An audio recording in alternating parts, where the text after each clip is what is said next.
nós vamos estudar em convites de Jesus, ou Jesus em convites, o que é ser cristão.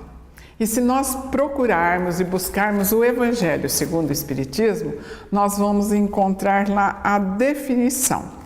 Ser cristão são aqueles que honram por atos exteriores de devoção e sacrificam ao mesmo tempo ao orgulho, ao egoísmo, à cupidez e a todas as paixões? São seus discípulos aqueles que passam dias em prece e não são com isso nem melhores, nem mais caridosos, nem mais indulgentes para com os seus semelhantes? Não. Esses não são cristãos, porque assim como os fariseus, eles têm a prece e as atitudes sobre os lábios e não sobre o coração. Então, veja bem, sobre essas afirmações, o que é ser cristão? Então, para entender, nada melhor do que nós conhecermos a história, a origem porque o termo cristão foi criado. Em Paulo e Estevão, nós vamos encontrar ali, é belíssimo no capítulo 4, quando eles estão dentro daquele trabalho todo de ensino, de pregação, e Lucas, um jovem, chega e encanta-se com Paulo e pede para ficar ao lado de Paulo para aprender todos aqueles ensinamentos que ali na Casa do Caminho eram disseminados. E de um modo especial, ali junto com Paulo, ele se sente muito feliz, aprende muito e se envolvia diariamente em profundas aquisições, palestras, discussões em torno dos ensinos de Jesus. Em determinada noite, após Barnabé haver feito o estudo e os comentários da noite, Lucas perde a palavra, uma vez que era a última noite dele ali na comunidade do caminho e ele iria embora. E ele fala de uma forma muito emocionada, agradecido por tudo quanto ele havia percebido ali no convívio com todos eles, ali a importância da sua estada.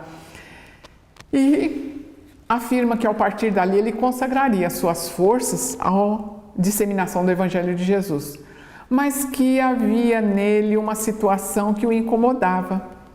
E aí ele diz que havia pensado muito e que a palavra caminho não os designava como divulgadores da mensagem de Jesus. A palavra caminheiros também não. A palavra viajores tampouco, peregrinos idem, uma vez que havia caminheiros peregrinos por todas as estradas e sob todos os aspectos. E aí ele diz, e é textual em Paulo e Estevão, não seria mais justo chamarmos-nos de cristãos uns entre os outros? Esse título, cristão, nos recordará a presença do Mestre e nos dará energia em seu nome e nos caracterizará de um modo perfeito em nossas atividades, em concordância com os seus ensinos. Então, veja a responsabilidade que a palavra cristão traz para cada qual que se diga cristão. É lógico que a sugestão de Lucas foi aclamada e foi aceita com alegria geral. Então, desse modo, ao afirmar que eu sou cristão, está implícito um compromisso. Um compromisso sistemático de estudar, de aplicar, um compromisso racional de vivência dos ensinos de Jesus, de uma consciência voltada para o cotidiano da vida. E a doutrina espírita, quem é o cristão?